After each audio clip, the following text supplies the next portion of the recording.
कक्षा 12 भौतिक विज्ञान के छात्रों, अध्याय नंबर 1 चल रहा है हमारा वैद्युत आवेश एवं वैद्युत क्षेत्र। वैद्युत आवेश एवं वैद्युत क्षेत्र पढ़ रहे हैं हम इसमें। अब हम इसमें टॉपिक पढ़ रहे हैं अनंत विस्तार की आवेशित अचालक प्लेट के कारण किसी बिंदु पर वैद्युत क्षेत्र की तीव्रता। ये टॉपिक है हमारा आज का। अनंत विस्तार की आवेशित अचालक प्लेट के कारण किसी बिंदु पर वैद्युत क्षेत्र की तीव्रता। कि एक बहुत बड़ी अनंत विस्तार की प्लेट है अचालक, और उसको हमने आवेशित किया है। उसके कारण किसी बिंदु पर वैद्युत क्षेत्र की तीव्रता ज्ञात करनी है। वैद्युत क्षेत्र की तीव्रता हमने क्या करनी है? ज्ञात करनी है अचालक प्लेट के कारण। तो अचालक प्लेट है तो इस पर आवेश चलकर पूरी सतह पर नहीं फैलेगा, उसकी जिस साइड करोगे उसी साइड पर आवेश रहेगा। तो मान लीजिएगा हमने एक अचालक प्लेट है अनंत विस्तार की, और उसकी एक सतह पर आवेश एक समान रूप से वितरित है। अचालक प्लेट है और उसकी एक पृष्ठ पर आवेश जो है वो एक समान रूप से वितरित है। अनंत विस्तार की एक अचालक प्लेट हो गई जिस पर आवेश का पृष्ठ घनत्व सिग्मा है। आवेश का पृष्ठ घनत्व सिग्मा है।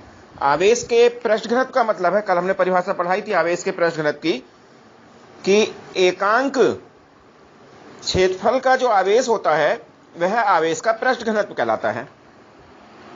एकांक क्षेत्रफल का जो आवेश होता है वह आवेश का पृष्ठ घनत्व कहलाता है। इसका मतलब यह हो गया कि यो अनंत विस्तार की जो आवेशित अचालक प्लेट है, इसके प्रत्येकांक क्षेत्रफल पर उपस्थित आवेश की मात्रा जो है वो सिग्मा है, जिसे हमने आवेश का पृष्ठ घनत्व कहा है। ठीक है। माना हमने चादर से स्मॉल r दूरी पर कोई बिंदु ले लिया P, जिस पर वैद्युत क्षेत्र की तीव्रता ज्ञात करनी है। कोई बिंदु P मान लिया हमने, चालक से किसी दूरी पर स्मॉल r दूरी पर कोई बिंदु P ले लिया, उस पर वैद्युत क्षेत्र की तीव्रता हमने क्या करनी है? ज्ञात करनी है। अब भी हम गॉस प्रमेय के द्वारा कर रहे हैं चैप्टर, हम गॉस प्रमेय के द्वारा ही वैद्युत क्षेत्र की तीव्रता क्या कर रहे हैं? ज्ञात कर रहे हैं। तो इसके लिए हमने एक काम करा कि इतनी ही दूरी पर प्लेट के दूसरी ओर एक बिंदु Q मान लिया हमने, यानी कि स्मॉल r दूरी पर दूसरी ओर, प्लेट के दूसरी ओर एक बिंदु हमने क्या ले लिया? Q ले लिया। अब बिंदु P पर वैद्युत क्षेत्र की तीव्रता ज्ञात करने के लिए बिंदु P तथा Q से होकर जाने वाला, बिंदु P तथा Q से होकर जाने वाला एक बेलनाकार गॉसियन पृष्ठ खींच लिया हमने। बिंदु P से होकर जाने वाला एक क्या करा हमने? P और Q से होकर जाने वाला एक गॉसियन बेलनाकार पृष्ठ खींच लिया हमने, और ऐसा बेलनाकार पृष्ठ खींचा जिसकी अक्ष इस प्लेट के लंबवत है। जिसकी अक्ष जो है वो प्लेट के लंबवत है।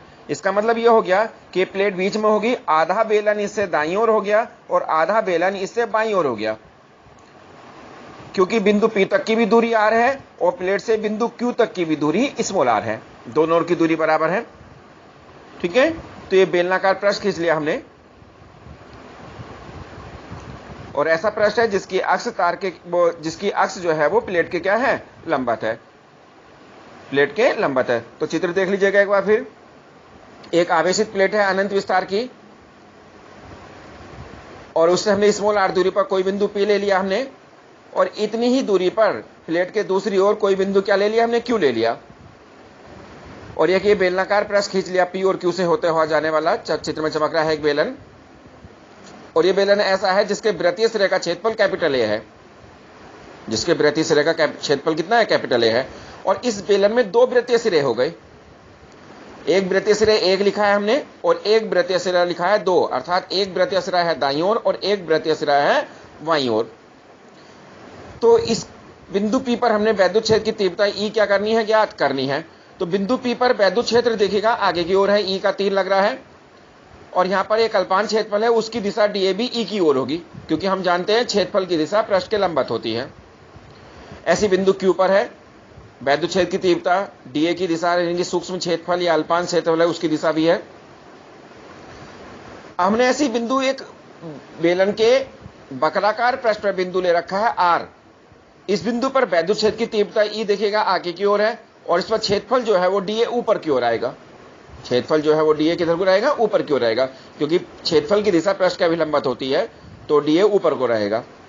इस आर्टिकल का शेष भाग अगले वीडियो में आएगा, पहले इतने को पढ़िएगा, अगला वीडियो भी पढ़िएगा इसके साथ। तो इस आर्टिकल का शेष भाग जो है अगले पेपर पे है, अगले वीडियो पे है।